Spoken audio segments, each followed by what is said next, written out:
Hoje iremos ver sobre a matemática financeira. Então, a matemática financeira, além de aparecer no material pedagógico do ensino médio, ela também aparece muito em concurso e também no nosso dia a dia. Por isso é legal que todos aprendam sobre esse tema. Hoje nós iremos ver especificamente sobre os juros, o simples, nesse caso. A letra C é o capital inicial, o J, os juros, o M, o montante e o I, a taxa de juros. Certo? A principal operação da matemática financeira é o empréstimo. Vou dar um exemplo bem simples para vocês. Por exemplo, alguém dispõe de um valor chamado capital inicial e empresta este valor a outra pessoa. Após um certo período de tempo, essa pessoa recebe de volta o valor que ela emprestou, porém ela não recebe apenas o valor que ela emprestou, ela recebe um pouquinho a mais. Esse pouquinho a mais é justamente o que nós chamamos de juros. É a remuneração pelo empréstimo. O montante é o capital mais os juros. É o valor total que ela recebe de volta. E a taxa de juros é a razão entre os juros e o capital inicial, certo? Vamos agora para um exemplo bem simples aqui para vocês. Olha. Considere que alguém tomou R$100 emprestado e após 2 meses devolveu 140. Qual é o capital inicial, os juros, o montante e a taxa de juros desse empréstimo? Então vamos lá, é bem simples essa questão, né? O capital inicial, nesse caso, é os R$100. Os juros desse empréstimo é R$40. O montante é o total da dívida mais os juros. E a taxa de juros é a razão entre os juros e o capital inicial. No caso, 40 dividido para 100, que já está no formato de razão centesimal, que é 40%. Aqui. Neste caso aqui, a taxa de juros sempre vai estar relacionada a um período de tempo. Nesse caso, como podemos ver, a taxa é 40% ao bimestre. Por que ao bimestre?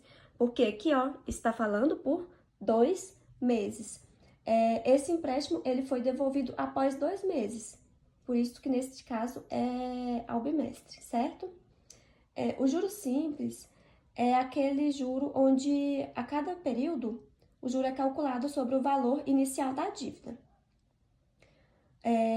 Por exemplo, vou dar outro exemplo aqui.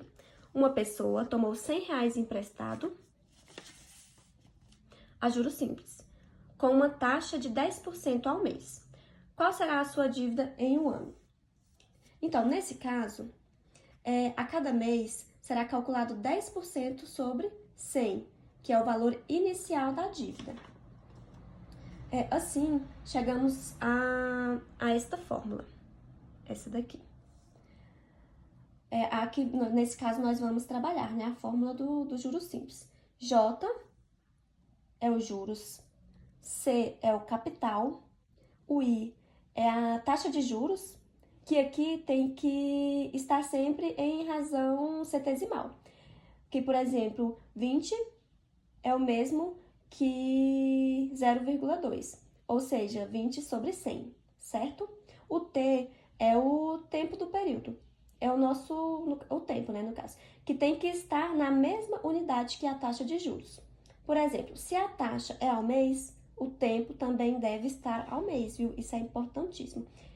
Então, nessa situação aqui, os juros que vai ser produzido nesse empréstimo, aqui é o capital 100, multiplicado pela taxa, que é 0,1, que é o mesmo que 10%, vezes o tempo, que neste caso aqui, um ano, né?